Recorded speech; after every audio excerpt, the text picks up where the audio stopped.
Wait for some people to join.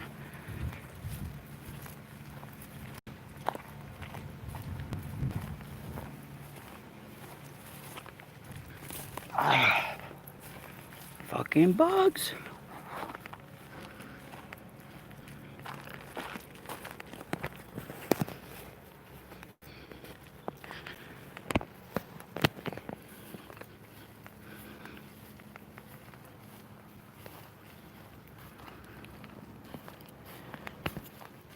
What's up? Got some people joining now. Hopefully we get an alright stream. There's mad bugs out here right now.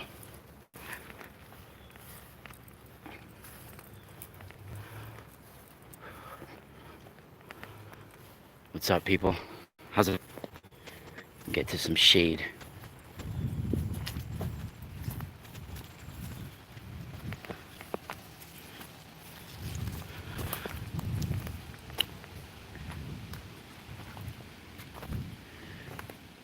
What's up, my people? How's everybody doing today? Welcome to Exploring the Ka. My name is Ra Castaldo. Thank you guys for tuning into my channel. It's really hot out here. Hopefully the stream is coming in good. You guys can see I'm in a very old area. Equa. Yo, yo. I gotta watch where I'm walking too, so I'm on a rock wall right now.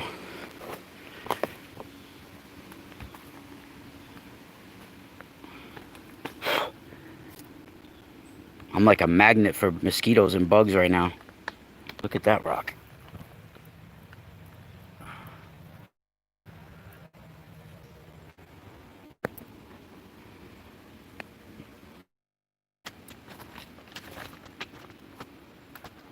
For this guy, let's see if we're gonna do a reading this morning, but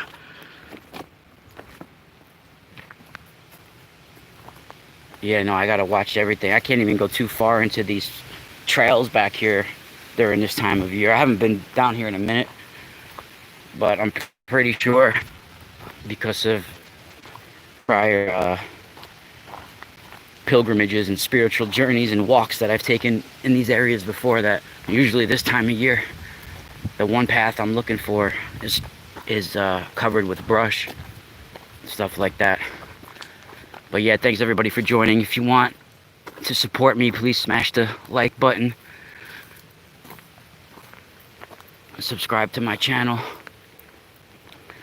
You can also find me at the Mystical Spiral store.com and themysticalspiral.com. It's all at the Mystical Spiral store. I mean, it's all at themysticalspiral.com, my store and everything. But if you go to themysticalspiral.com, if you click on in the menu on the store, it'll bring you right to the new store, the new website for the store immediately. See, look at all this shit. This is the path. It's all covered with brush. I'm not walking in there with shorts on. Whoa, you saw that? That was crazy. That was a deer laying down in the brush. He shot out of there like a bolt of lightning. I told you guys that I had a mystical experience in this area a couple of weeks ago, and most people, when they hear my story, they would say, oh no, you're imagining things or something, there's no way.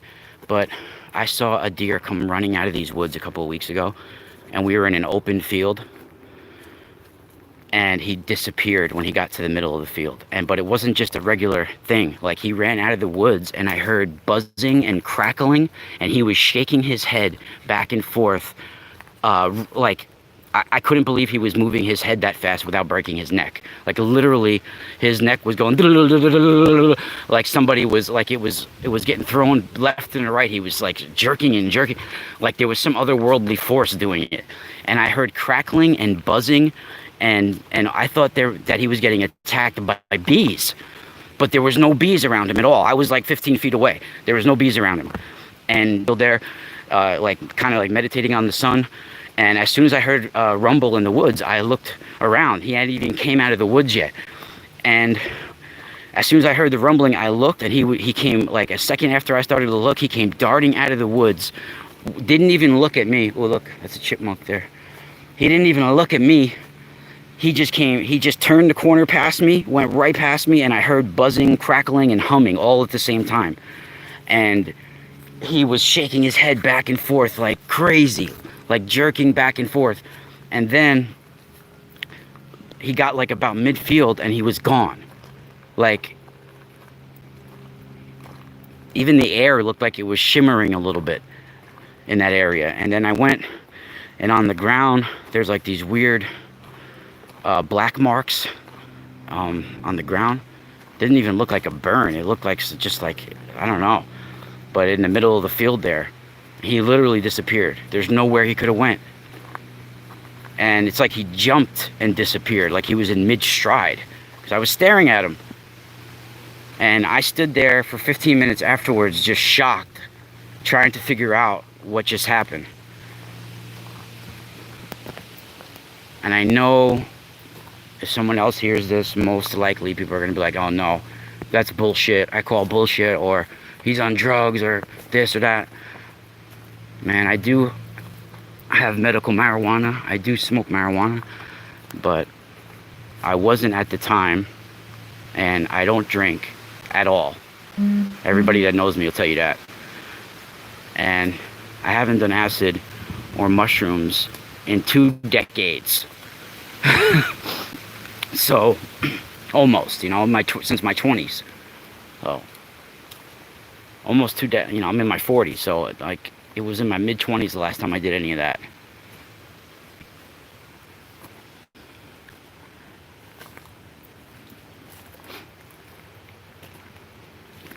Well, exception of mushrooms. I did once, and then I think I did mushrooms. But yeah, so it had nothing to do with that. I wasn't imagining it at all. It wasn't a spiritual deer either. That thing was real. And you know, these rock walls are in the middle of the woods here. So somebody was marking this land for some reason hundreds of years ago, if not thousands.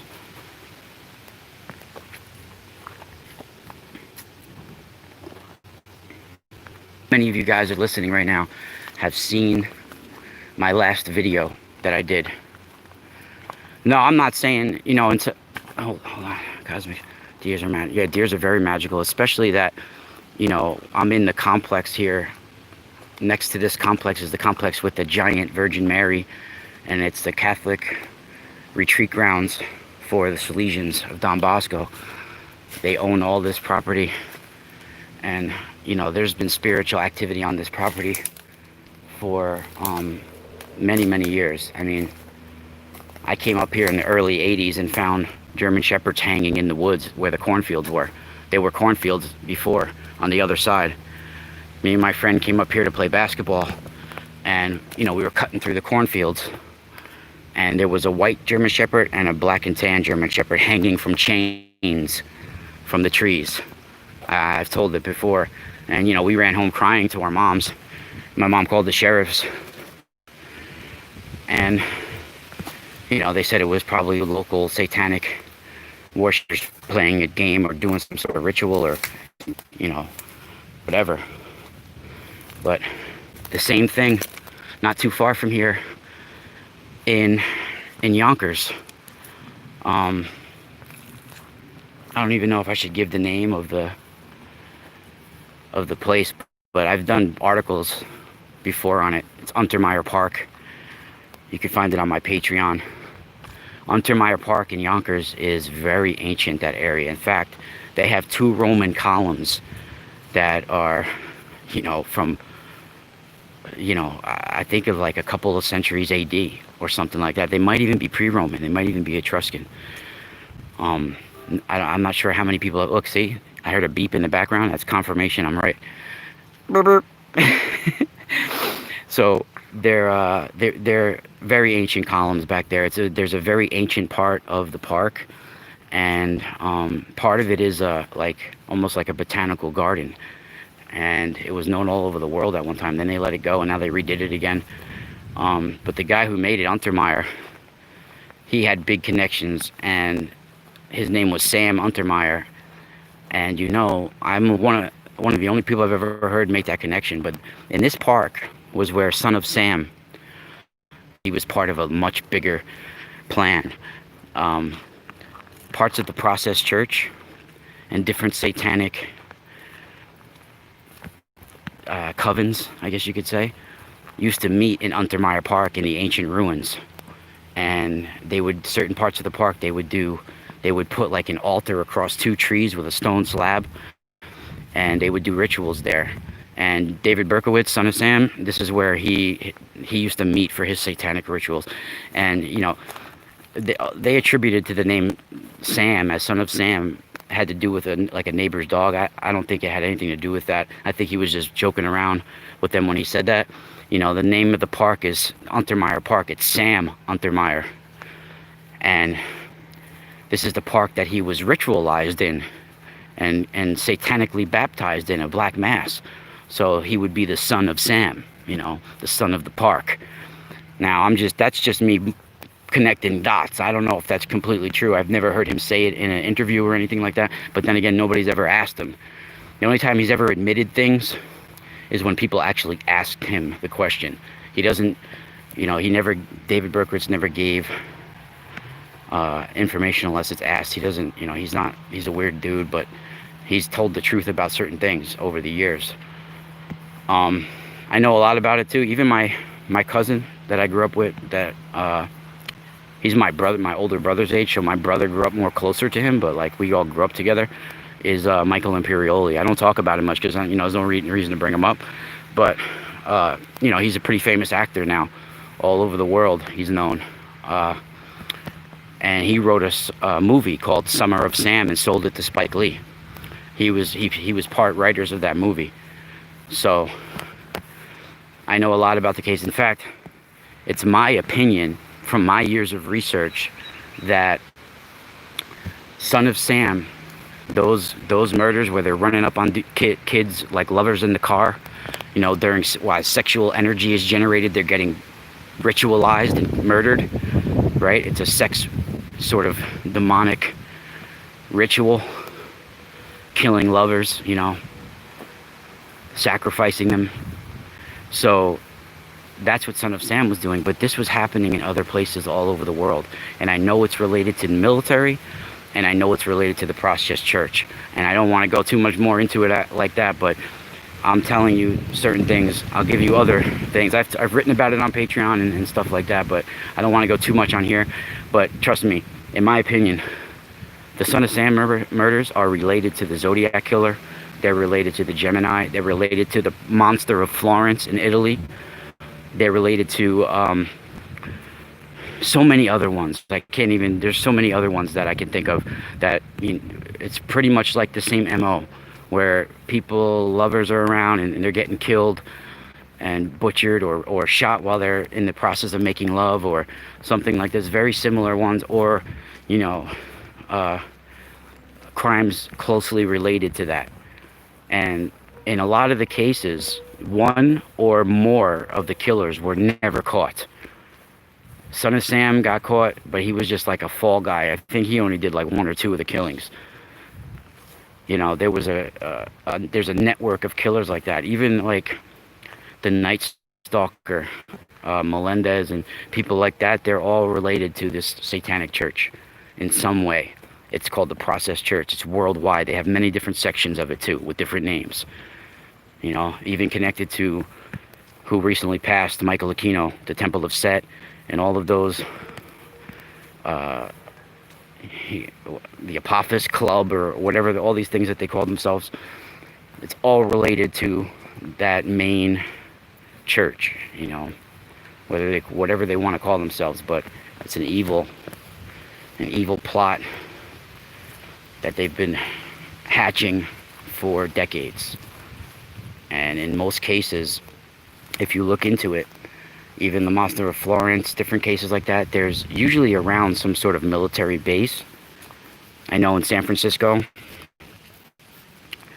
there was a lot of killings around the military base, and this is where Michael Aquino was connected to as well. And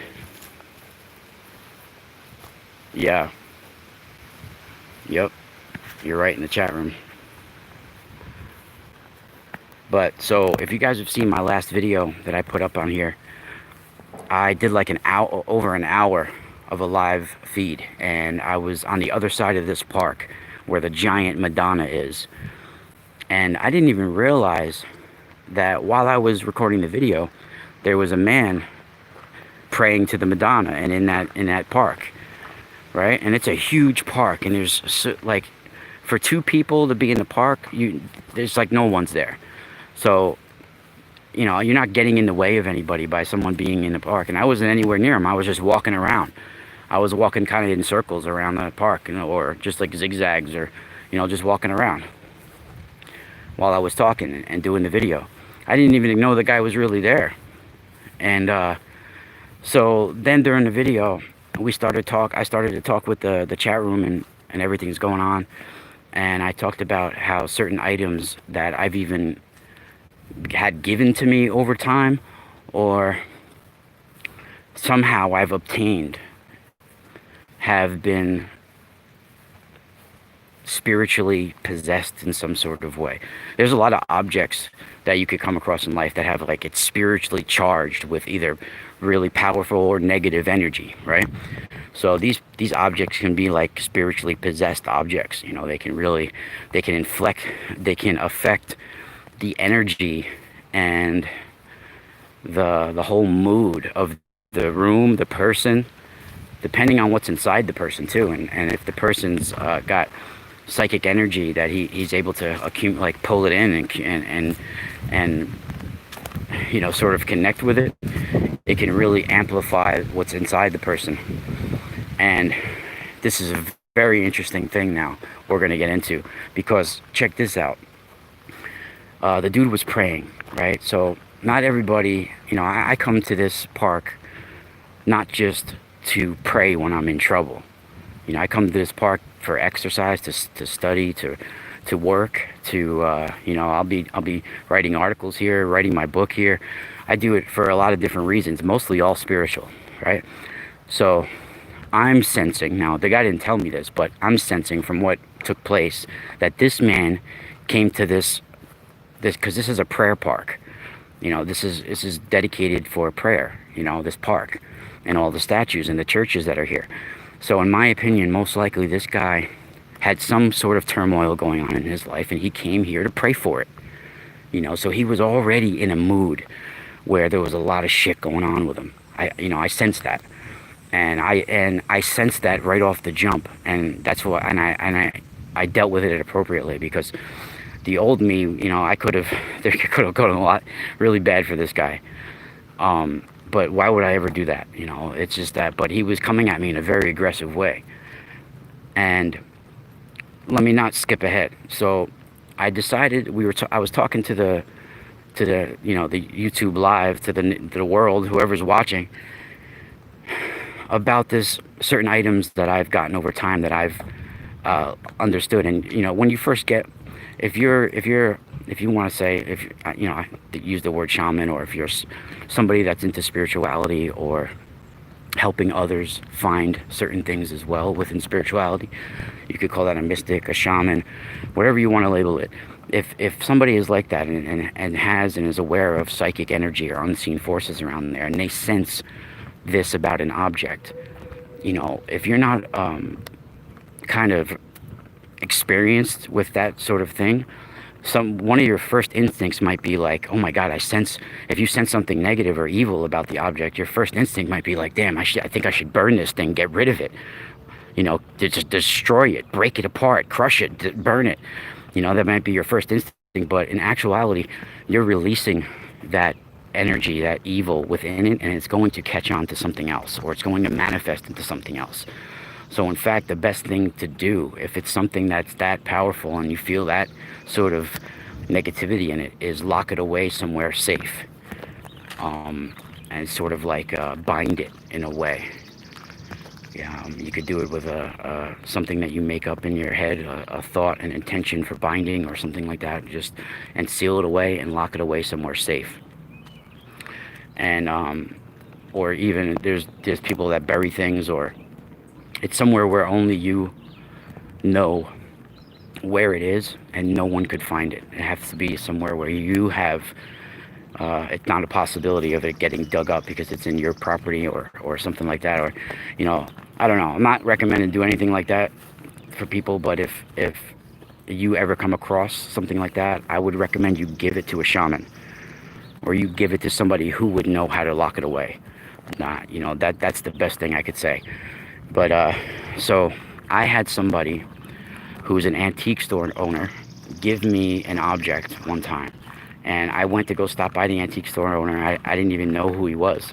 I was just looking around his shop to see what was there, and then he was like, I finally found the right person, kind of deal. After me being there, I was talking to him for a minute.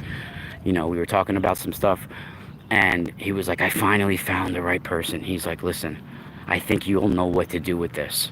And he came out and he went in the back and he got this, you know, it's not ancient looking. It was like it was carved within the last 100, 200 years. It's a piece of wood that was carved into an animal totem, and it has a head, the human head at the bottom, and then it's like got different levels on above it, like an otter, a snake, bird, things like that, a turtle. So as soon as I saw it, it was like glowing in his hand to me. Like I felt the spiritual energy attached to it. And I once I had it in my hand, it's interesting too, because it's supposed to, he said, a Native American totem, right? But when I look at it, it looks like the face is very like Peruvian or Aztec, Inca almost, like, or it's like almost like a Peruvian type of facial features to the thing. I'm not going to bring it out now because I've already locked it away again. For some reason, I had this instant knowing come over me that I had to keep it in my car hidden, like locked away in the trunk or locked away somewhere for a while. Otherwise, something bad was going to happen. I just instantly knew that. I was like, oh my God, if I just put this somewhere else, something's going to happen. I feel like it attracts things to happen badly for other people if it's exposed and you're shown to other people or they're around it. I just felt it. So, and in a way, this guy gave me a curse, you know, but I also felt like it was spiritually powerful protection over me as well. Oh, thank you so much in the chat room. It's a little, I have to walk to the shade. It's a little glare right now, so I can't really see. But whoever just donated, thank you so much. I don't know whether it's $1 or $100, but either way, thank you so much. It really helps. Thank you. I really appreciate it.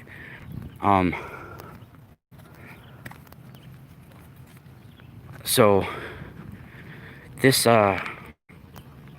man at this antique shop, I forget his name too, and I have the number of the place. Something told me to write down the location and a number after I left there.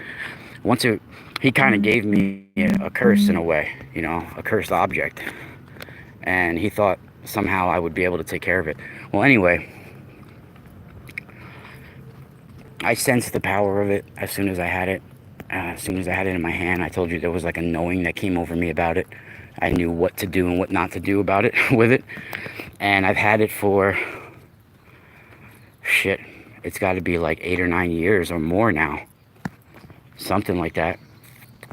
I've had it a very long time already. And it feels like it also protects me in a weird way. So I don't think it's all bad. How's it going?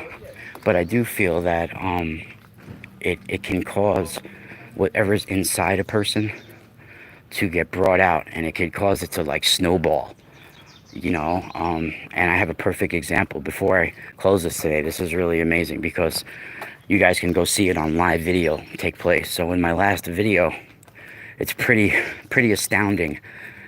After the video and I went home and I started to think about what just took place, it was pretty astounding what took place, what transpired, and the fact that we got it on video is even more astounding. So this guy was in the park. I wasn't even aware of him, you know, and I decided I was talking about this object that I got on the video on YouTube Live. So I decided to show, you know, I was like, listen, I've never taken it out before, but I'm just gonna show you guys what it looks like, you know. I wanted to show them this one object because it's spiritually powerful, you know. And I warned everybody, like, you know, it's not something that I really want to bring out and for a lot of, you know, permanently or keep it around. I don't let anybody really touch it, but you know, I wanted to show everybody because it is pretty a cool object, and you know, it's not like I'm risking people's lives or anything like that. It was just that if you have negative in you, it can sort of pull that out of you in a way if you're around it. So, you know, like I posted a little picture of it in the thumbnail of this video, but I'm not going to do other videos displaying it all the time because I don't want to start generating a negative vibe. But I showed the video and then I put it in my pocket and I stopped talking about it. Like we moved on to another subject, but it was in my pocket. Within a couple of minutes of it being in my pocket, the guy who was praying, who was like 50 feet away from me, turned around and started to yell at me 50 feet away. Like I wasn't anywhere near him at the time of him started yelling. He goes, "You keep walking around the park and I'm trying, after I'm done praying, I'm trying to go back to my car and we're supposed to be social distancing and you're in my fucking way," and blah, blah, blah. Started screaming at me, like going nuts, like literally going nuts. And I had to like kindly talk him down until he, you know, eventually he didn't come close to me, but eventually when he was walking to his car, he started to yell to me that he was sorry and he was apologizing in certain ways. And I was, you know, I did a good job handling the guy and talking to him, but he was like, he's like, "I don't know what happened, but you got me fired up out of nowhere." He was like, "I saw you and my adrenaline started pumping and getting fired up." He's like, "You got me going." Then he thanked me for it. He goes, "Thank you for getting me going, giving me some adrenaline, getting me fired up." He goes, "Thank you, I needed that," afterwards. And I'm like, "Yeah, unfortunately, you know, you got all fired up at my expense, like by being rude to me." You know, I kind of let him know, like, it was crazy. And he got a jolt of like negative energy and crazy adrenaline from this thing, 100%. Because at first I was like, wow, because sometimes this, you know, I'm gonna go there now for people that aren't aware of it, but this is the area that we were coming up on, and this giant Mary that you see here, and now coming to view the giant Madonna or the Black Madonna. You know, sometimes she can give you a good spiritual vibe and a good feeling and protection feeling, but sometimes she has an ominous energy you feel about her. So I thought originally that I didn't even think about the item in my pocket. I had put it out of my mind that I even took it out. I forgot all about it because we had moved on in a subject. I forgot all about that it was in my pocket. I thought it might have been him praying and the force of the giant Mary here. See, this is St. Francis here. And I want to tell you what's interesting about this. See, they got like a little mini dolmens almost. St. Francis that you see here was for a long time underneath this tree, pushed down in the dirt like he was being punished. And this thing is like 600 pounds or more. He was like pushed down in the dirt with his cross broken, like a car ran into it. Literally, like a truck came and just plowed into it and knocked it down. And they never explained why it was knocked over like that, but you know what?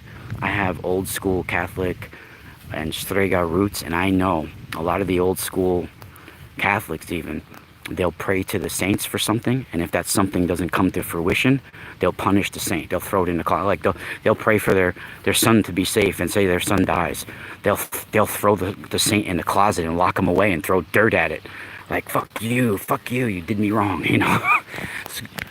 But see, he was right here in front of the Mary, and I thought it was like somehow that she pulled that energy out of him or something happened like that. But no, it was that object that I had, for sure. I didn't even realize it until I got in my car after the video. And you guys, I don't know if you could see it here, but she has the pentagram on her throat. I've showed people many times before.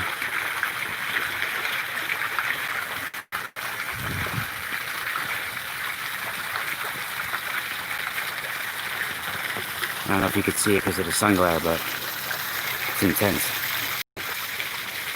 Who's that? Indigo. What's up, brother?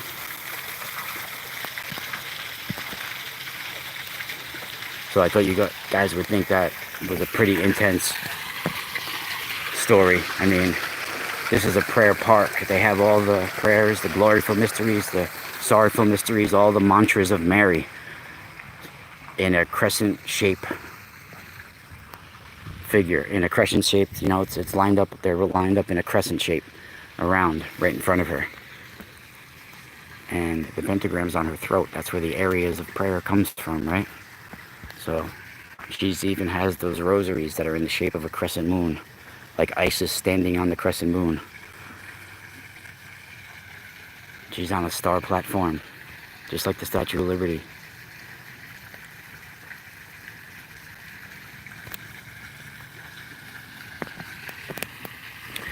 Well, I wonder why. Well, you know, they're not dangerous religious statues unless you think they are. You know, unless you manifest that.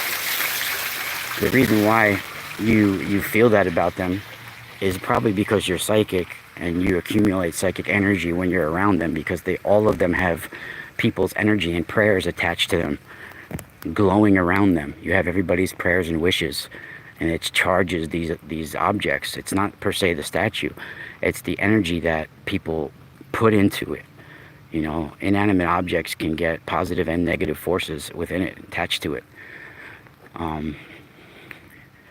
And it's because of the energy of people usually that it accumulates that. And if you're a psychic energy, you know, if you have a psychic channel to you, then you can accumulate that energy off the object. And if you don't filter that energy out of you properly, that shit can accumulate in you, and eventually it could lead to schizophrenia and things like that. It can literally split your personality if you accumulate enough psychic energy and it's not filtered out in a positive healing way out of your body and out of your auric and, you know, your biofield. If it's not handled properly, it'll lead all the way to, you know, to your physical body, and it can split your personality literally, and it can lead to schizophrenia. It could lead to, you know, it's controversial, but in my opinion, it can lead to being transgender in some cases.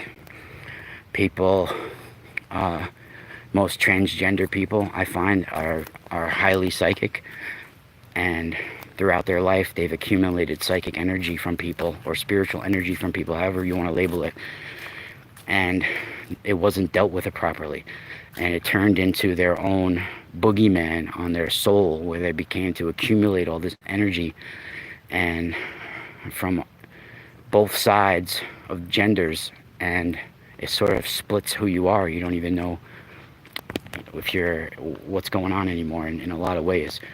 So you don't find too many people that are transgender and do not have some sort of emotional issues, unfortunately, or something attached to that. There's, of course, there's ones that are successful, but deep down they've got some rage and some crazy shit going on, a lot of them. And I've had many of them that are friends of mine. You know, I came across a lot of them, especially in the 90s when I was at the Limelight, in the clubs in the Limelight. Even RuPaul used to run the streets of New York City before he was famous, you know. So it's a lot of them are great people, you know. It's they're people, you know. They're not people look at them like they're not real people. They're people, but in my opinion, a lot of them are psychic, and the psychic energy that they accumulated over their life can lead to split personality, even. Like, it can lead to, like, schizophrenia, especially paranoid schizophrenia. You know, if you see a lot of people that are like, they turn into where the whole world is like almost a Truman Show too, where everything becomes about them. It's because they're psychic friggin', you know, they're the part of their brain that deals with psychic energy and higher dimensional connections and the unseen forces around you, the part of your brain that is aware of that, it's almost like it friggin' overheats or something, and it it just splits.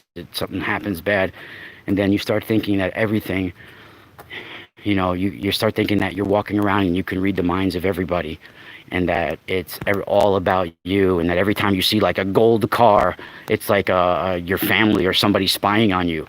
Like, oh, everybody that's wearing gold shirts or a gold car, they're after me, or something like that. You have like these little patterns of paranoia, and it's usually from psychic energy that's accumulated with no going back from that. Sometimes, I'm sure there's ways that it can be fixed with true spiritual transformations, but in most cases, when people get to that point, it's almost permanent, unless something really is able to change it. It's scary. I've seen that before, and a lot of those people that it happens to like that, it goes hand in hand with like Morgellons and other sort of like psychic spiritual manifestations, where it's a psychic root to it, and then it eventually turns into physical manifestations. Oh, Esteban, no doubt, thank you so much. I hope I helped some people with my information today, or at least pointed them in the right way. I really appreciate it. You guys also, if you want to support me, the best place to donate would be at themysticalspiral.com at my PayPal. If people want to donate, anybody that wants to donate over $40, I'll send them special stuff in the mail. So let me know for today's video. Let me know you saw the video and that you donated, and I'll send you a fat package of stuff. So thank you everybody for joining today. I really hope if you found what I was talking about interesting, go check out the last video I did. It's like over an hour long, but if you don't want to listen to the whole thing or watch the whole thing, if you don't have time, just scan through it, like with how you can go through it, like with the time bar or whatever that is, and you could find where I pull out that object. From that point on, you can watch that little incident from the guy, because after I pull it out, within a minute or two, he turns around and starts getting all belligerent, and he was in a prayer mood before that, so something sparked it. Thank you guys for joining me. It's been fun. Spiral out.